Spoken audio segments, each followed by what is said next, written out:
पिछली बार मैं एक क्लिप को बना रहा था। यहाँ मैं और मेरा कैमरामैन दोनों लोग साथ में आए थे, तो अजीब सी आवाज़ें वहाँ से सुनाई दी और तत्काल मेरा माइक ख़राब हो गया। ऐसा इतिहास के पन्नों में दर्ज है कि मर्दन सिंह मौजूद नहीं थे, तो मर्दन सिंह के जो पिताजी थे प्रहलाद सिंह, उन्होंने इन लड़कियों के साथ कुकृत्य किया था, जिसके बाद इन लड़कियों ने तालाब में कूदकर अपनी जान दे दी थी। और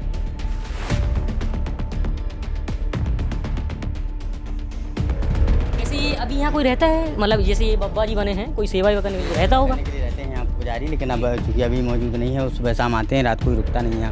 नमस्ते, मेरा नाम है धर्मेंद्र और आप देख रहे हैं ASM न्यूज का खास कार्यक्रम #हिस्टोरिकल, जिसमें आज हम आपको दिखाएंगे तालबेट किले को दिखाने के साथ साथ यहाँ के हम इतिहास में चर्चा भी करेंगे, जिसके लिए हमारे साथ हमारे पत्रकार साथी भी हमारे साथ इसमें हमारी मदद करेंगे। इसकी कई कहानियाँ कहें या ये कहें कि वास्तविक वो घटना भी हो सकती हैं, उन पे हम चर्चा करेंगे। और जो स्ट्रक्चर है बिल्डिंग का, वो भी हम एक एक करके सारी चीज़ें हम दिखाएंगे। इससे पहले आप जैसे आपने टहरौली का किला देखा है, उसमें हमने चर्चा की थी, वहाँ भी हमें पत्रकार साथी ने हमारी वहाँ मदद की थी। और जो हमारा प्लान है आगे का, कि इसमें हम कोशिश करेंगे कि बुंदेलखंड के 200+ किलो पे हम लोगों को काम करना है, और यहाँ से हम शुरुआत कर रहे हैं, इसलिए एंट्री यहाँ से हमने कर ली है। और जो हमारा साथ देंगे भैया, आपका बहुत बहुत स्वागत है, इसमें पूरी मदद आपको करनी है। धन्यवाद धन्यवाद भैया। तो अब आप आगे आ जाएं हमारे कैमरामैन भैया।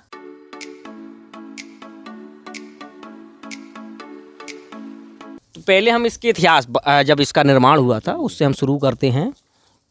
क्या है, क्योंकि क्या है कि अब जब आप गूगल पे देखते हैं तो कई वेबसाइट्स हमें मिली, काफ़ी वेबसाइट्स में सन ऊपर नीचे भी हैं। आपको क्या जानकारी है इसके बारे में? हम चलते चलते चर्चा करेंगे। हम इस किले का जो शुरुआती निर्माण समय है जी, तमाम वेबसाइटों के माध्यम से जानकारी मिलती है, और भी तमाम 1614 कोई वेबसाइट जानकारी देती है। 1618 तो ये मान के चलिए कि 1614 से 18 के बीच में यहाँ के जो राजा हुआ करते थे, भीमसाय या भामासाय ऐसे करके नाम है, उनके द्वारा इस किले का निर्माण किया गया है। और अब चूँकि किले को आप देख रहे हैं, क्या परिस्थितियाँ यहाँ की बना के रख दी हैं।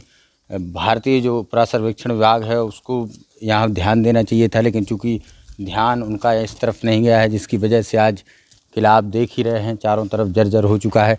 लेकिन फिर भी यहाँ तमाम सैलानियों का जो 1857 की क्रांति में महाराजा मर्दन सिंह का योगदान रहा, उसको देखते हुए, उनके नाम को याद करते हुए लोग यहाँ पर आते हैं।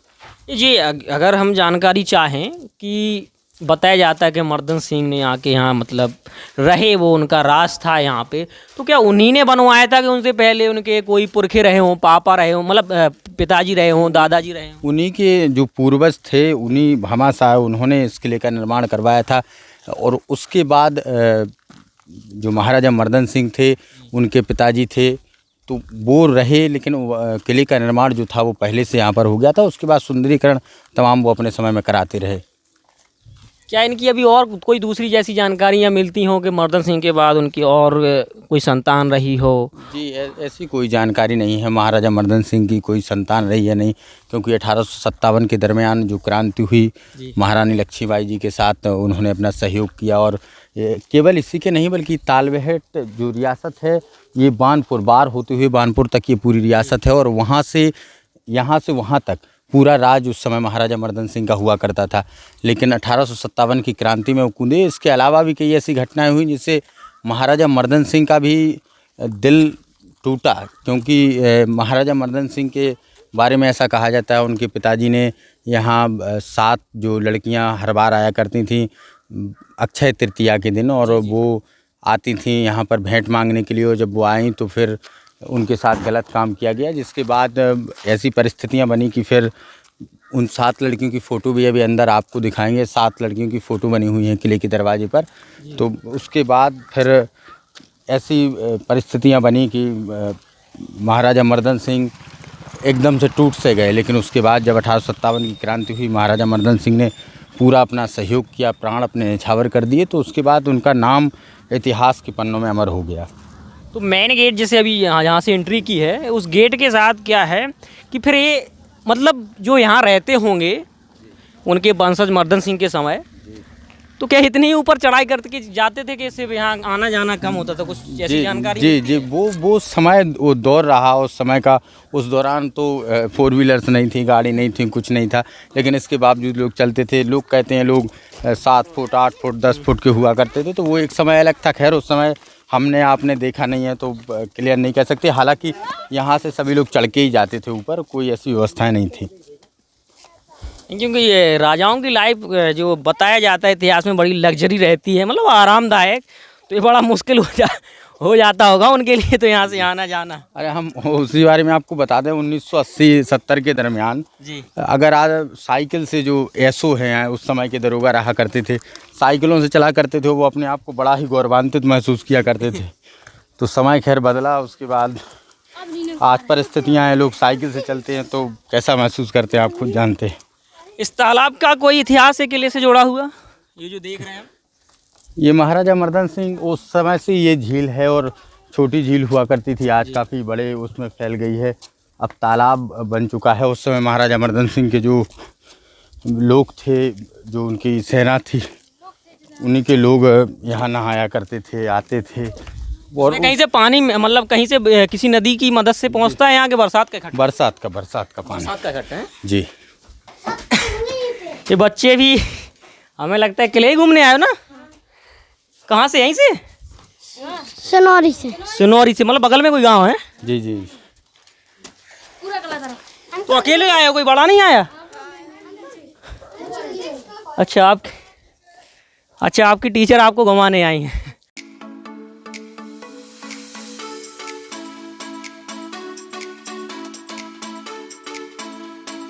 वैसे दीवारें बची हैं अभी ऐसे ही है सारा? जी बिल्कुल ऐसा है, और अंदर काफ़ी विकराल स्थिति है, क्योंकि भारतीय पुरातत्व सर्वेक्षण विभाग जो है उनके द्वारा ऐसा कोई कार्य यहाँ पर नहीं किया गया है, जिसके बाद आज परिस्थितियाँ पूर्ण तरीके से जर्जर हो चुकी हैं। आपने जानकारी दी थी कि हाँ वो लड़कियों की प्रतिमा बनी है कि चित्र बने हैं? वो आगे बने हुए थे। अच्छा वहाँ बने हैं? वहाँ बने हुए हैं, अभी दिखा देंगे। जी। लेकिन जिस हिसाब से स्ट्रक्चर लग रहा है कि इसको उपयोग कैसे करते होंगे, जैसे ये वाला छे पहाड़ी है तो इस पे एक और मैं चीज़ बता दूं जी। पिछली बार मैं एक क्लिप को बना रहा था, यहाँ मैं और मेरा कैमरामैन दोनों लोग साथ में आए थे। हाँ। तो अजीब सी आवाज़ें वहाँ से सुनाई दी, और तत्काल मेरा माइक ख़राब हो गया यहाँ पे। और मैंने माइक जब ख़राब हुआ तो मैंने कहा हो सकता है किसी कारणवश, मैंने दोबारा नए माइक कॉर्डलेस माइक को यूज़ किया, कॉर्डलेस माइक भी ख़राब हो गया। फिर मैं यहाँ से गया यहाँ की बाहर। तो एक बार ट्राई करें दोबारा से? जी कर लीजिए।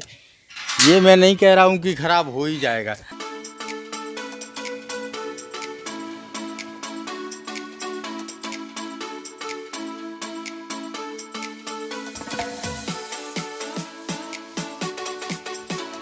तीसरी बार हम लोग माइक लेकर आए थे, तब जा कर के यहाँ आवाज़ ठीक से आई थी।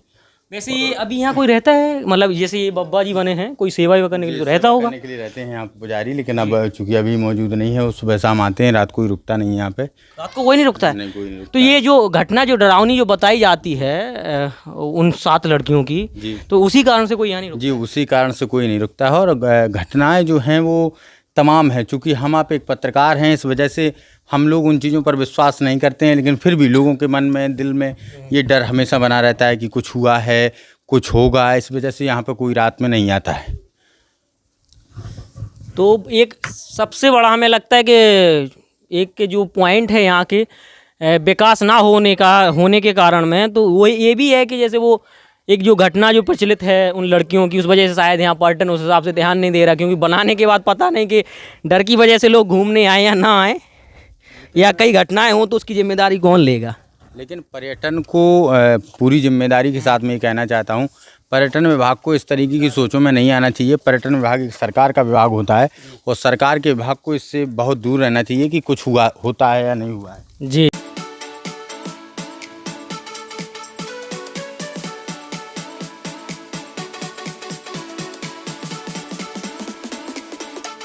सरकार को तो ये ध्यान देना ही चाहिए कि इतनी जर्जर स्थिति में, यही नहीं आप तमाम किले घूमते होंगे, सबकी स्थिति अभी मैं पिछला आपका वीडियो देख रहा था, उसमें भी परिस्थितियाँ काफ़ी ख़राब हैं। हालांकि सरकार ने उसके जो आप बात कर रहे हैं टहरौली किले की, तो उसके लिए अब प्रयास किया गया है झांसी डीएम से, तो उन्होंने 3 करोड़ रुपए का जो फंड है वो रिलीज हो गया है, कब उनका उसका सुंदरीकरण होता है ऐतिहासिक धरोहर बचाने के लिए कि बहुत बड़ी मुहिम है कि जो कल्चरल जो बिल्डिंग्स हैं, किले हैं, मंदिर हैं, अगर ये हम बचा लेंगे तो कल अपनी जो आने वाली पीढ़ियाँ होंगी उन्हें हम दिखा पाएंगे कि हमारी संस्कृति का हिस्सा ये भी रहा है।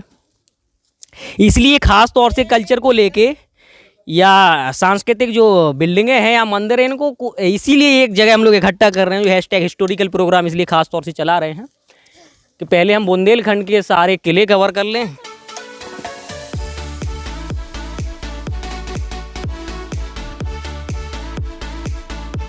ये पहाड़ यहाँ क्या उपयोग होता होगा आपके हिसाब से, अगर हम चर्चा उस दौरान यहाँ पे नीचे उतरने के लिए जो सीढ़ियाँ नुमा आप देख रहे हैं, ये बड़ी बड़ी सीढ़ियाँ, ये उस जो रानी का किला था अंदर, वहाँ से यहाँ तक आने के लिए, क्योंकि रानी यहीं पर आया करती थी, राजा यहीं पर आए थे करते थे भगवान के दर्शन के लिए, तो ये उस समय का एक किला नुमा है कि उस तरफ से रानी आया करती थी, यहाँ दर्शन करके वापस जाया करती थी। तो फिर हमें ये लगता है कि 1900 के बाद यहाँ कोई रहा ही ना हो। जी नहीं रहा, बिल्कुल नहीं रहा। और जी बिल्कुल 1857 की क्रांति के बाद एक एक करके सब कुछ तहस नहस हो गया। अंग्रेजों ने कब्जा किया, लेकिन चूंकि इतनी छोटी रियासत थी इस पर ध्यान नहीं दिया उन्होंने। जब हम वेबसाइट्स पे जाते हैं तो इससे पहले हमें जानकारी मिलती है कि जो उनके पिता थे प्रहलाद जी। जी प्रहलाद सिंह। हाँ, तो क्या है कि बताया गया उसमें कि इससे पहले उनने दूसरा अपना क्षेत्र बसाया था, वो क्या बार है, मुझे पर्याप्त जानकारी नहीं, मतलब याद नहीं कर पा रहे। बानपुर। हाँ, बानपुर को उन्होंने अपना पहले राजधानी बनाया था। जी जी। फिर क्या कारण रहा कि वहाँ से फिर उन्हें यहाँ स्थापित होना पड़ा? क्योंकि चूंकि उस समय झांसी की रानी लक्ष्मीबाई हुआ करती थी, और झांसी की रानी लक्ष्मीबाई के समय में एक लंबा, और चूंकि झांसी की रानी लक्ष्मीबाई के पहले उनके पूर्वज रानी लक्ष्मीबाई के, वो इतना बड़ा लंबा क्षेत्र कवर नहीं कर पाते थे, क्योंकि उस समय इतनी गाड़ियाँ नहीं थी, इतने वो नहीं थे कि लगातार यहाँ पे वो किया जा सके। इसके बाद उन्होंने तालबेट से लेकर के बानपुर तक का जो पूरा एरिया था वो महाराजा मर्दन सिंह के पिताजी छत्तर साल प्रहलाद सिंह, माफ़ कीजिए, उनके सुपुर्द कर दिया था। नहीं, अब जब हम इनको और खंगालते हैं तो उसमें एक जिक्र ये मिलता है कि जो बानपुर की जो रियासत थी उस समय, उस पर कब्जा किया, मतलब एक तरीके से जो सिंधिया वंश के जो उस समय जो राजा भी रहे हों कि सिंधिया लोगों ने उन पे अटैक किया था, तो वो उनके सुपुर्द हो गया था। उस वजह से बाद में यहाँ ये बसाया गया था। वो टीकमगढ़ रियासत के सिंधिया उस समय हुआ करते थे। टीकमगढ़ रियासत का वो मामला था, वो वहाँ का था, यहाँ का नहीं था। यहाँ सिंधिया चूँकि ग्वालियर से थे और टीकमगढ़ से भी थे, उनका एरिया हुआ करता था। लेकिन महाराजा मर्दन सिंह के पिताजी प्रहलाद सिंह ने उस समय अपनी क्षेत्र में अपने दमखम को दिखाते हुए कुछ एरियाओं को हासिल किया था। हालांकि ये उस दौरान के बड़े एरिया नहीं रहे, आज भी इतने ज़्यादा बड़े एरिया नहीं हैं। तो अब उस समय की एकदम क्लियरेंस जानकारी मुझे तो नहीं है, किताबों के माध्यम से लिखा होगा तो मुझे उतनी जानकारी नहीं है। लेकिन जितनी जानकारी है कि महाराजा मर्दन सिंह जो थे एक अच्छा नाम रहे, चूँकि पूर्वज में जब हम उनके नाम को तलाशते हैं तो कहीं ना कहीं जब उनके पिताजी का नाम साथ में जुड़ता है तो वो एक अलग तरीके से उनके नाम को भी फीका कर देता है।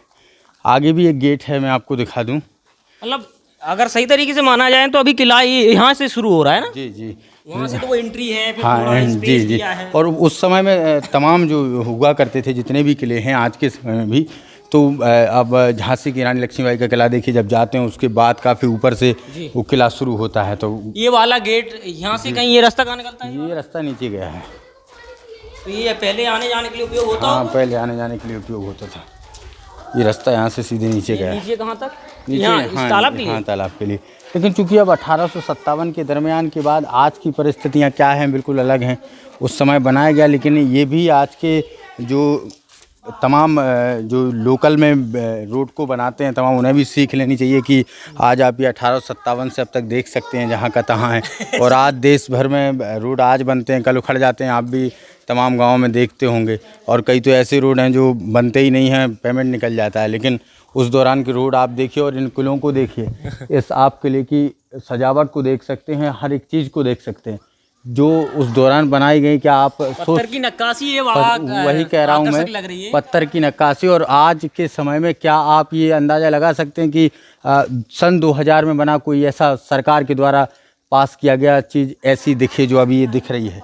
अभी तक कब का उखड़ चुकी होती। लेकिन ये उस समय के दरमियान की टेक्नोलॉजी है जो आज भी दिखती है।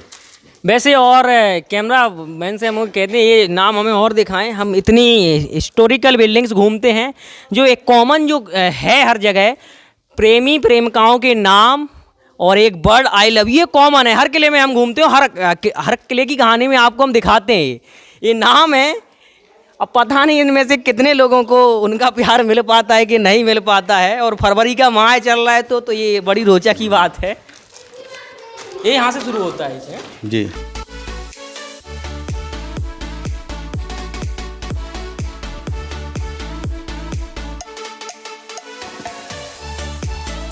इसके अलावा मैं बता दूं आप लोग को, आपको बार में भी एक रियासत थी जहां महाराजा मर्दन सिंह जब जाया करते थे यहाँ से तो रुका करते थे। लेकिन आज उसकी परिस्थितियां देख करके आप देख सकते हैं, यहाँ तो हम आप अंदर चले ही आए हैं, वहाँ तो कोई अंदर भी नहीं जाता। फिर बात करते हैं बानपुर की, वहाँ का किला और बिल्कुल क्षतिग्रस्त है। लोग जाते हैं केवल इसलिए जाते हैं कि ये महाराजा मर्दन सिंह का किला है, और यहाँ भी लगभग परिस्थिति नाम से ही, नाम से जाते हैं। बिल्डिंग में ऐसा कुछ नहीं बचा, कुछ ऐसा नहीं बचा है। आगे अभी मुक्ता जी ने यहाँ मुक्ता जी ने अभी जी नगर पंचायत अध्यक्षा है, उन्होंने साफ़ सफाई कराई थी इस एरिया की, तो इसके अंदर कुछ साफ़ सफाई आपको दिखेगी। इसके अलावा अगल बगल में कहीं यहाँ कुछ विशेष किसी कार्यक्रम के लिए कराई थी कि ऐसे ही कार्यक्रम था उनका। 26 जनवरी थी या कोई दिन था, तो मैं आया था, 15 अगस्त था शायद, तो यहाँ साफ़ सफाई करवाई गई थी। तो यही इस किले में सबसे साफ़ जगह आपको दिखेगी जी।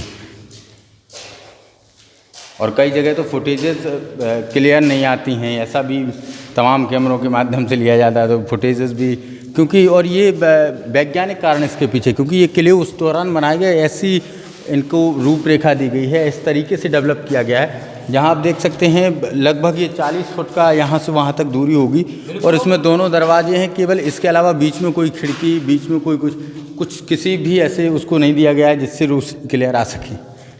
ये समस्याएं यहाँ पे लगातार नहीं है। पुरानी बिल्डिंगों में कूलिंग और रोशनी की तो पर्याप्त व्यवस्था रहती है कि भले ही वहाँ लाइट की व्यवस्था हो पाए ना हो पाए, लेकिन दिन का प्रकाश अच्छी तरीके से पहुँच जाता है। ये है किले का ऊपर का हिस्सा। जी, ये किले का उस समय का ऊपर का हिस्सा था, लेकिन अब चूँकि इतनी जर्जर वहाँ की कंडीशन है, और भी ऊपर है, मैं आपको दिखा के चलूँगा।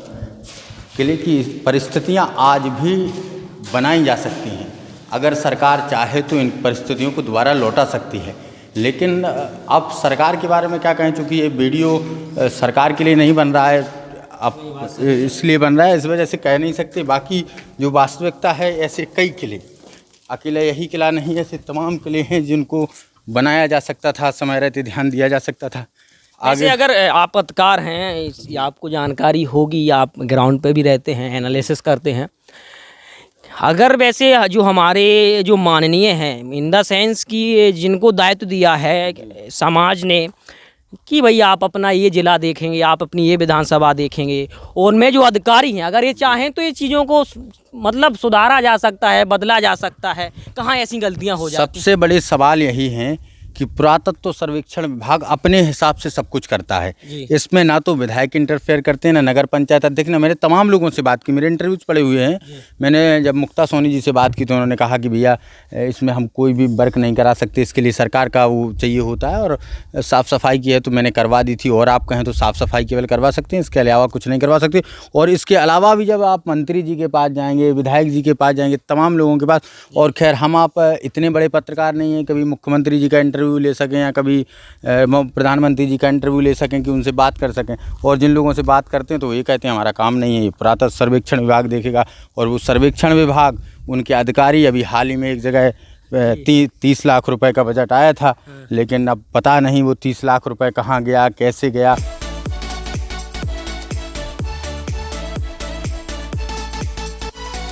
वैसे किले का उपयोग हो रहा है, जैसे अभी चाचा हैं, चाची हैं, अपने देखो इनके जानवर भी हैं। अगर ये उस हिसाब से अगर ये विकासशील हो जाएगा तो समस्या हो जाएगी।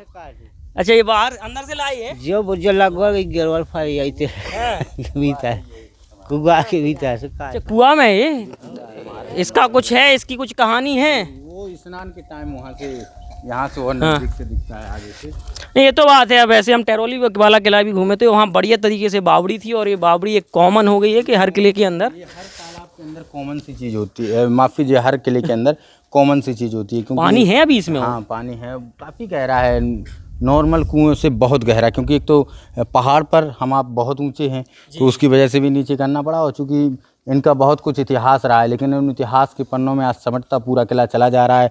और यही नहीं, आप भी अभी तमाम किले, टहरौली का किला है और मैं बता दूं बार का है, बानपुर का, ऐसे तमाम किले हैं जो सरकार की निगरानी में नहीं हैं, सरकार की देखरेख में नहीं हैं, जिनकी वजह से आज वो किले लगातार ख़राब होते जा रहे हैं, ख़त्म होते जा रहे हैं। परिस्थितियाँ अभी अंदर में भी मैंने एक वीडियो को फिल्माया था, यहाँ से यहाँ मीटिंग हॉल हुआ करता था, उस दौरान 2-4 से लोग बैठा करते थे। इसकी ये ऊंचाई इतनी ही कि कुछ दब गया है।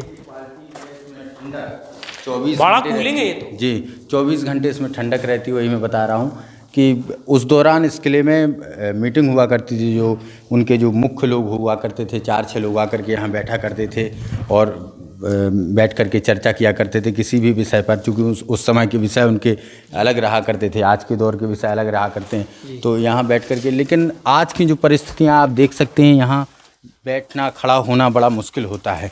और सर्वेक्षण, जो पुरातत्व सर्वेक्षण विभाग है, उसको कम से कम इतना ध्यान यहाँ देने की आवश्यकता है कि ये तत्काल में, अब बिना किसी ज़्यादा पैसे की लागत लगाए, यहाँ साफ़ सफाई करवा, क्योंकि लोग किलों को देखने नहीं आते हैं। झांसी की रानी महारानी लक्ष्मीबाई का किला जो है, लोग रानी के नाम से वहाँ पर जाते हैं, और जी नाम वो बड़ा है, केवल थोड़ी सी सुरक्षा इतनी कर दें कि लोग अगर यहाँ आए तो उनके पैरों में कांटे ना चुभें, लोग अगर यहाँ आए तो उन्हें कोई ऐसी लोगों का सामना करना ना पड़े जो अभद्र भाषा का प्रयोग करते हैं। तो कम से कम ऐसी सुरक्षा यहाँ अगर सरकार कर दे तो निश्चित रूप से लोग आएंगे, सरकार की भी इनकम बढ़ेगी। ऐसा तो नहीं है अगर सरकार कुछ टिकट के लिए 5-10 रुपये रखती है तो लोग वो भी देंगे, क्योंकि महाराजा मर्दन सिंह का नाम बड़ा है। लेकिन क्योंकि सरकार तो मानो बिल्कुल छोड़ चुकी है इन चीज़ों को, अब के लिए है ही नहीं। ये वाला क्षेत्र जो है, जो ऊपर वाला है, इसका यहीं से जाएंगे? जी, यहीं से।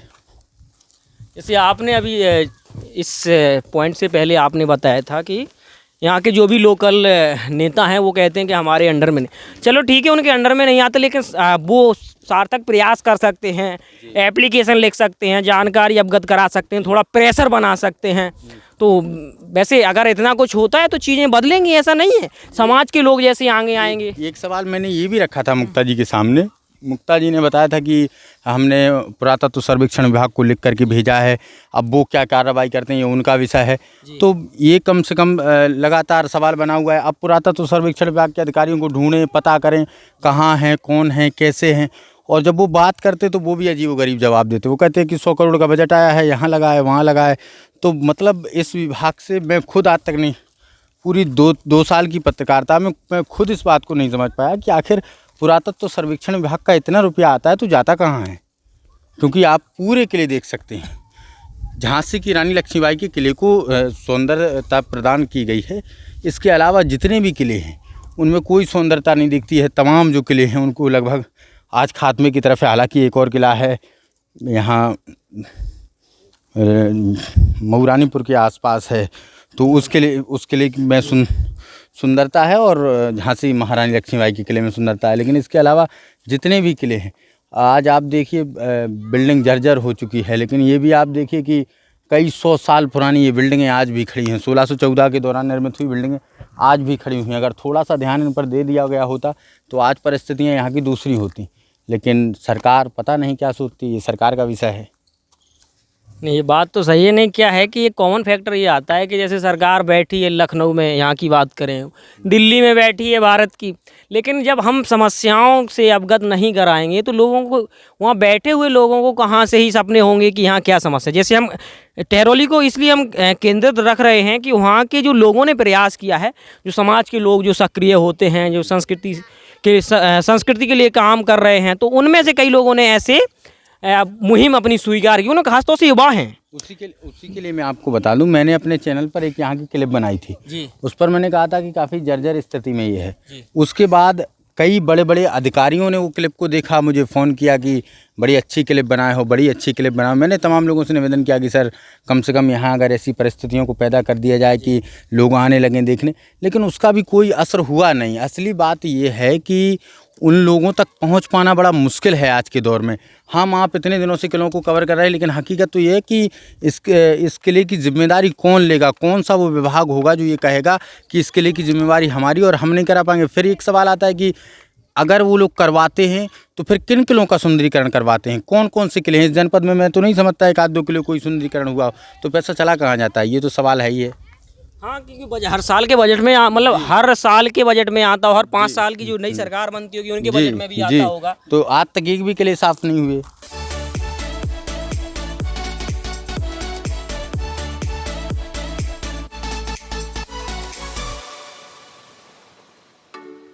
इमारतें कम ही, मतलब वो ऐसे क्षेत्र वो एरिया कम ही है जहाँ मतलब जान सकें कि भाई यहाँ ये करते थे, यहाँ राजा साहब ये करते थे। वैसे बड़ा काफ़ी है, लेकिन एरिया काफ़ी है, काफ़ी बड़ा एरिया है, चूँकि राजा का निवास यहाँ हुआ करते थे, आवास यहाँ हुआ करते थे, सब कुछ, सैनिकों को रुकने के लिए जगह थी। अब ये क्या थे, 1947 में भारत देश आज़ाद हुआ, जब आज़ाद हुआ उस समय बड़ी समस्याएं थी, ये नहीं कह सकते उस समय क्यों नहीं, लेकिन अब जब नए युग का 21वीं सदी में हम लोग पहुँच चुके हैं तो कम से कम सरकार को इन बातों का ध्यान देना चाहिए, परिस्थितियाँ यहाँ पर बना के रखें। और ज़रूरी नहीं है कि आप सही करा दें, ज़रूरी ये है कि आप कम से कम साफ़ सफाई तो करवा सकते हैं। यहाँ की ऐसी व्यवस्थाओं को जो हमें आपको यहाँ कांटों से होके निकलना पड़ रहा है, कम से कम इन चीज़ों को तो वो सही करा ही सकते हैं, लेकिन नहीं, कोई काम यहाँ पर होता नहीं है, बस केवल। तो अभी अपन छत पे ही घूम रहे हैं जी, छत पे।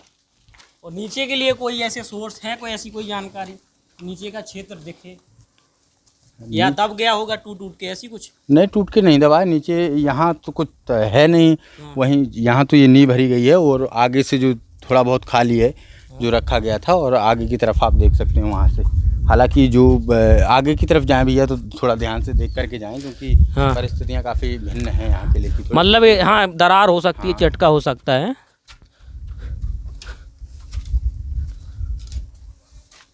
हर एक ईंट अपनी कहानी बयां कर रही है, बस ये ना सुनने और देखने वाला नहीं है। जी, परिस्थितियों को काफ़ी सरकार ने सोचा नहीं या देखा नहीं, या किस तरीके से, किस अंदाज में सरकार काम करती रही। आज तमाम सरकार के वादे होते हैं, लेकिन वो वादे ना जाने कहाँ खो जाते हैं और क्यों लोगों के पास तक वो नहीं पहुंच पाते हैं। आज मैं पिछले कई वर्षों से देख रहा हूं, जब मैं पढ़ा करता था, छोटा हुआ करता था, पुरातत्व सर्वेक्षण विभाग हर बार बजट में उनको 30,000 करोड़ दिया गया, 35,000 करोड़ दिया गया, लेकिन हकीकत फिर ये पैसा जो 30,000 35,000 करोड़ रुपए दिया जाता है, ये चला कहाँ जाता है, ये आज तक मैं खुद अपनी पढ़ाई लिखाई में खुद अंदाज़ा नहीं लगा सका कि कहाँ चला गया। और सबसे बड़ी बात यह है कि जब एक हैंडपंप नहीं सुधरता है तो हम लोग वीडियो साहब से जाके लेते हैं जानकारी, प्रधान के खिलाफ कंप्लेंट कर देते हैं, तमाम कंप्लेंटें होती हैं, लेकिन इस विभाग का कंप्लेंट किसके पास करने जाएं, ये सवाल आज तक मेरी खुद समझ में नहीं आया। क्योंकि उनके पास जाओ तो वो कहते हैं बजट नहीं आया, फिर सरकार बजट देती किनको है, तो ये बड़ा लंबा प्रोसेस है, जिसको समझने के लिए देश के जो उच्च स्तरीय पत्रकार हैं वो समझ सकते हैं, क्योंकि उनके पास उतना फाइनेंशियल कंडीशन उनकी मजबूत होती है, और हम लोग आप जानते हैं कि उतनी फाइनेंशियल कंडीशन मजबूत नहीं होती, जिसकी वजह से हम लोग उतना नहीं जा सकते उस लेवल में। और फिर आप सरकार भी देखते होंगे, कहीं अगर गलत मुद्दे को हल्का सा भी उठा दें तो परिस्थितियाँ क्या बनती हैं, सब लोग जानते हैं। नहीं, बात सही है।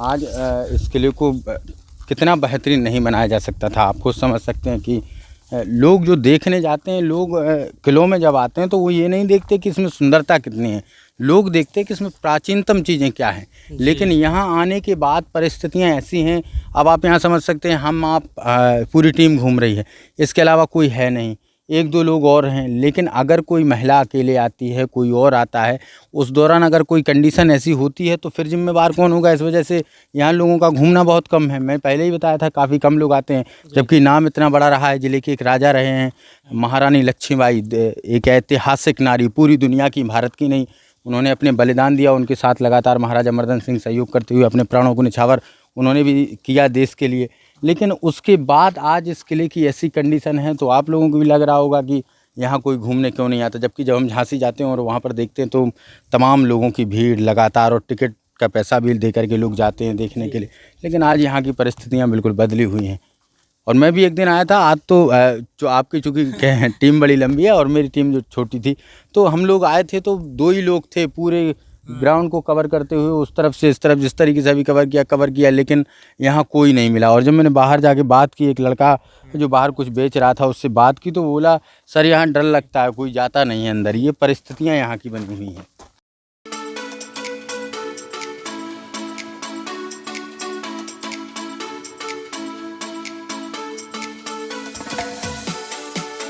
कोई जानकारी मिलती है कि तालबेट के उसी समय का बसा हुआ एक गांव था पहले, क्योंकि जब मैं वेबसाइट पे देख रहा था इंटरनेट पे तो ये अब तो कस्बा है, पहले उसकी जानकारी गांव के रूप में हाँ, मिलती तो है। गांव ही होगा, स्वाभाविक सी बात है। और ये गांव तो लगभग 1950 के दरमियान भी रहा होगा, क्योंकि अब चूंकि पब्लिक सिटी गांव से शहर की तरफ एकदम से भागने लगी है।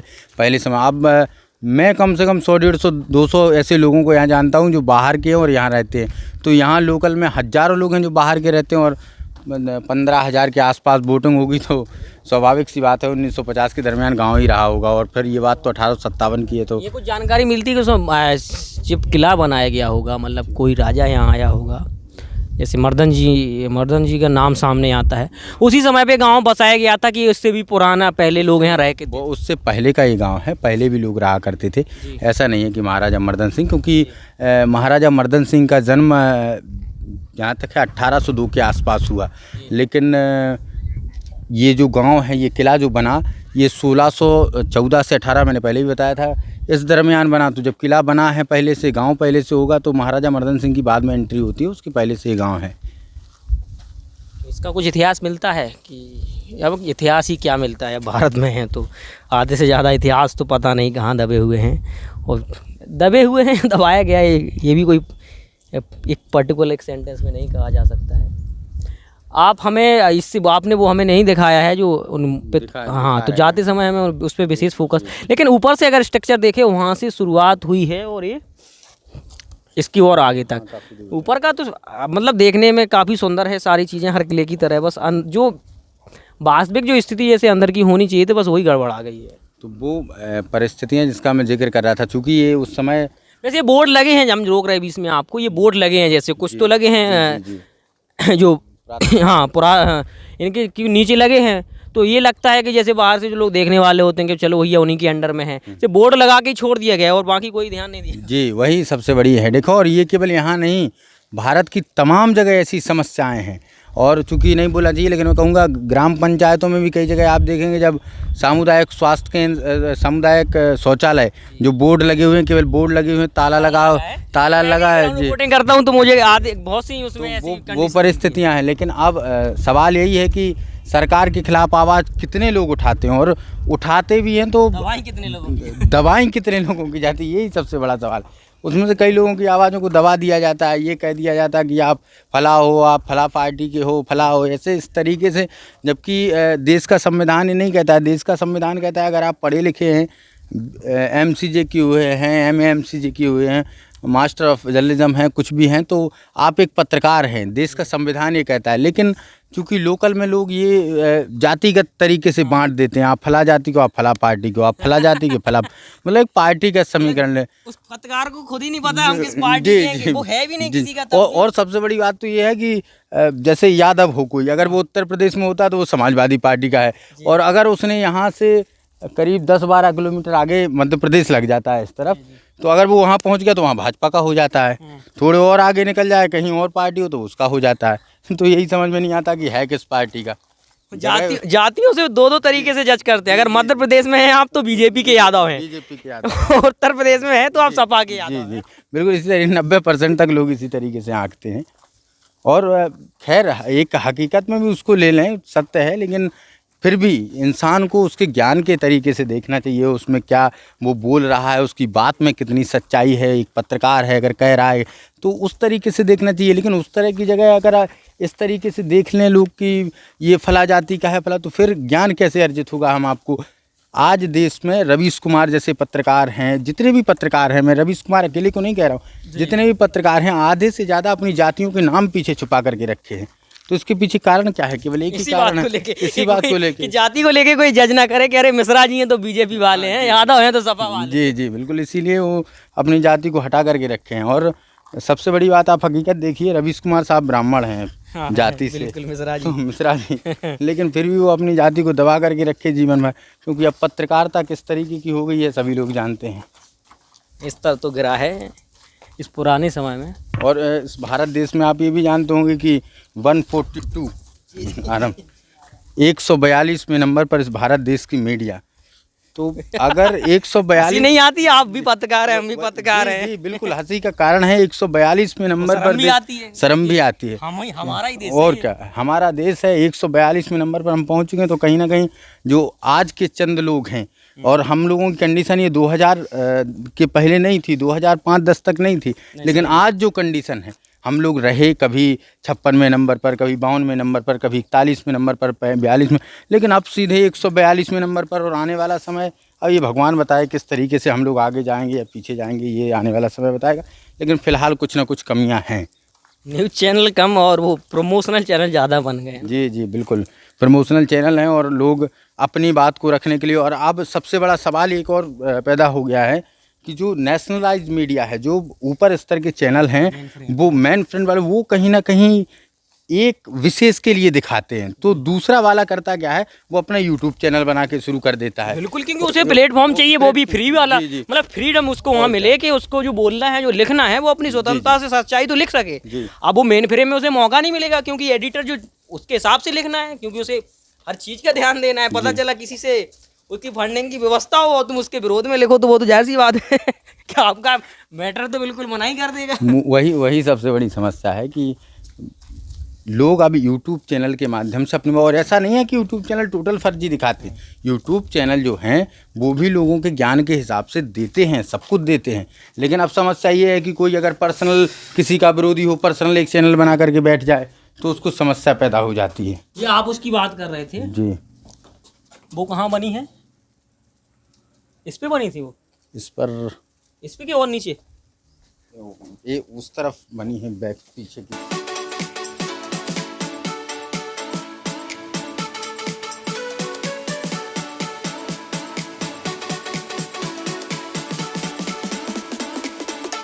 जो तालबेट किले में जो मुख्य ये कहें आकर्षण तो कह ही नहीं सकते, क्योंकि ऐसी भीभत्स उस समय की घटना थी। मर्दन सिंह के जो पिता थे, उनके द्वारा जो कुकृत्य किया गया था या नहीं किया गया था, इस बात की हम भी पुष्टि नहीं करते हैं।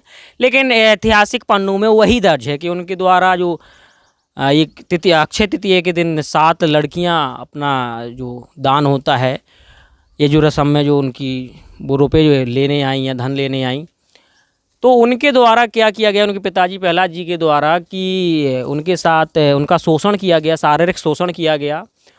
उन लड़कियों ने अपना आत्मदाह इन द सेंस की वो सामने तालाब है, तो उन्होंने अपनी सातों ने यहाँ जान दे दी। और उस उपलक्ष्य में उस समय यहाँ ये छोटी छोटी मूर्तियाँ आपको दिख रही हैं गेट पे, इनको यहाँ स्थापित किया गया था। क्या कहानी है यादव जी इसकी, कुछ जानकारी हमें उपलब्ध कराएं। ये जो पूरी कहानी है, 7 लड़कियाँ अक्षय तृतीया के दिन नेक मांगने के लिए हर वर्ष आती थी यहाँ राजा के किले में, उस दिन भी आई। और मर्दन सिंह उस समय वहाँ मौजूद नहीं थे, ऐसा इतिहास के पन्नों में दर्ज है कि मर्दन सिंह मौजूद नहीं थे। तो मर्दन सिंह के जो पिताजी थे प्रहलाद सिंह, उन्होंने इन लड़कियों के साथ कुकृत्य किया था, जिसके बाद इन लड़कियों ने तालाब में कूदकर अपनी जान दे दी थी। और उसके बाद महाराजा मर्दन सिंह को बड़ा पछतावा हुआ और पूरी कहानी लिखी गई। उसके बाद महाराजा मर्दन सिंह को काफ़ी एक टेंशन में वो रहने लगे। हालांकि उसके बाद रानी लक्ष्मीबाई जी के साथ जब उन्होंने उसको युद्ध को लड़ा, महारानी लक्ष्मीबाई जी का साथ दिया, तब जाकर के उनका नाम पन्नों में, इतिहास के पन्नों में दर्ज हुआ। लेकिन एक बीच में ये घटना, कहीं ना कहीं जब एक रस्सी टूट जाती है तो हम उसको अगर खींचें तो वो अगर बीच में गांठ लगी हो तो वो हटा जाती है। ठीक उसी तरीके से ये घटना भी है कि जब हम महाराजा मर्दन सिंह के इतिहास को टटोलते हैं तो उसमें एक भीभत्स घटना उनके नाम को कहीं ना कहीं बैक करने में काफ़ी कुछ होती है। इस वजह से ये घटना काफ़ी बड़ी हुई थी। 7 लड़कियां यहाँ आई थी अक्षय तृतीया के दिन, और तालबेट शहर में ऐसा कहा जाता है, और मैंने भी इतिहास के पन्नों में पढ़ा, जब से अक्षय तृतीया को नहीं मनाया जाता है तो ये परिस्थितियाँ पैदा हुई उस समय, और उसके बाद से यहाँ तालबेट में अक्षय तृतीया का त्यौहार नहीं मनाया जाता है। अक्षय तृतीया के दिन की ये घटना है जब प्रहलाद सिंह ने ऐसा कुकृत्य किया था मर्दन सिंह के पिता ने। जी, आपने जो बताया, जो जानकारी है, जो चलन है, अक्षय तृतीया का त्यौहार पूरे तालबेट में नहीं मनाया जाता है। वैसे किले का हमने अधिकतर हिस्सा घूम लिया है और जो खास जो बिंदु था इस पर भी हमने चर्चा कर ली है। अब हमारे हिसाब से चर्चा ये अंतिम पड़ाव पर है, और हम जहाँ से हमने शुरू किया था हम अपनी बात वहीं ख़त्म करेंगे, क्योंकि अब थकावट भी ज़्यादा हो गई है, तो वहाँ हम अपना अंत करते हैं। पूरे किले का भ्रमण कराया, भ्रमण के बाद हम लोग अब वहीं आ पहुँचे हैं जहाँ से हम लोगों ने शुरुआत की थी। आप सामने देख रहे हैं भारतीय पुरातत्व सर्वेक्षण का ये बोर्ड लगा है, तालबेट का किला। तालबेट आपको दिख रहा है, ये वाला भी दिख रहा है इसका संरक्षित स्मारक, इसके बारे में इसमें जो जानकारी दी गई है। हालांकि बोर्ड तो यहाँ लगे हैं लेकिन अंदर ऐसा हमको कुछ देखने के लिए नहीं मिला है। ये है प्राचीन स्मारक तथा पुरातात्विक स्थल, मतलब पूरा उसका जो नियम है, संवैधानिक नियम है जो पुरातत्व विभाग ने बिल्कुल यहाँ चस्पा दिया है। लोग आते हैं घूमने यहाँ एक डर के माहौल के साथ, क्योंकि यहाँ की कहानी अलग प्रचलित है। पूरी चर्चाओं में आपने देखा राममिलन जी ने साथ दिया है, सारी चीज़ें जो जिस हिसाब से हमें जानकारी थी या जो हमें किताबों से मिला है उस पर हम लोगों ने चर्चा की है तमाम मुद्दों पे। और आशा है कि राममिलन जी हमें आगे भी सहयोग करेंगे और कहानियों, क्योंकि ख़ास तौर से जैसे हमारी जो 200 प्लस हम लोग लेके चल रहे हैं हैशटैग हिस्टोरिकल प्रोग्राम के लिए बुंदेलखंड के किले और मंदिरों के लिए, इन पे हम लोग कोशिश कर रहे हैं कि वहाँ की वास्तविक स्थिति हम लोग जानें कि अभी वो बिल्डिंग किस स्थिति में है, आगे सरकार उनके लिए क्या कर रही है, वहाँ की प्रचलित कहानियाँ क्या हैं, कितनी किंवदंतियाँ उनकी कहानी की, क्योंकि कई तो वास्तविक होती हैं, कई ऐसी ही अफवाहें उनमें होती हैं, तो इन पर हम चर्चा करें। तो हमें आशा है कि आप इसमें हमारी आगे मदद करेंगे जो आपके क्षेत्र में पड़ेंगे। वैसे राममिलन जी तालबेट क्षेत्र से ही हैं और इसमें इन्होंने सहयोग दिया है। जैसे पिछली बार हमें टहरौली किले में मिला था, और ऐसे ही अब आगे आप कौन सा किला देखना चाहते हैं आप कमेंट करके वो भी बता सकते हैं। इस पूरे किले को घूमने के दौरान आपको क्या अच्छा लगा वो भी आप हमें बता सकते हैं। कोशिश करें वीडियो को शेयर करें और चैनल को सब्सक्राइब कर लें। अगर हैशटैग हिस्टोरिकल प्रोग्राम की आपको खास कवरेज अगर पसंद आ रही है तो, और बुंदेलखंड को लेके हम लोग जिस हिसाब से कल्चर को लेके काम कर रहे हैं और आपने इसमें हमारी मदद की है, बहुत बहुत धन्यवाद सर आपका। और आगे ये है कि आप हमारी मदद करते रहें और जैसे राममिलन जैसे पत्रकार हमारी और ही मदद करते सकें, क्योंकि कई किलों को अभी हमें कवर करना है। तो जाहिर सी बात है कि जब हम इन बिल्डिंगों को घूमते हैं तो हमें एक अच्छा एक वक्ता चाहिए होता है जो वहाँ के बारे में बता सके। और पुराने किलों के बारे में या मंदिरों के बारे में जानकारी अधिकतर कम लोग रखते हैं, जो रखते थे वो शायद अभी इस दुनिया में है नहीं, और जिन्हें जानकारी है वो अब उन शहरों में नहीं रहते, तो ये बड़ा मुश्किल हो जाता है खोजना। तो आप कुछ कहना चाहते हैं राममिलन जी, क्योंकि हम चर्चा बिल्कुल अंतिम पड़ाव पर है, वीडियो भी काफ़ी लेंदी हो गई बड़ी हो गई है जी। इनके चैनल को आप लोग ज़्यादा से ज़्यादा सब्सक्राइब करें, ज़्यादा से ज़्यादा देखें। आगे के समय में मैं इनके साथ रहूँगा। आगे जो पूरे ज़िले के जितने भी ऐसे पुरातत्व विभाग के किले हैं, मंदिर हैं, जो भी हैं, सब आप लोगों को इसी चैनल पर देखने को मिलेंगे। आगे आप लोग चैनल को सब्सक्राइब कर लीजिएगा। बहुत बहुत धन्यवाद आप सभी का। जी मेरा नाम है धर्मेंद्र और कैमरे के पीछे हैं गौरव और ऋषभ। मिलते हैं अगली वीडियो में, धन्यवाद।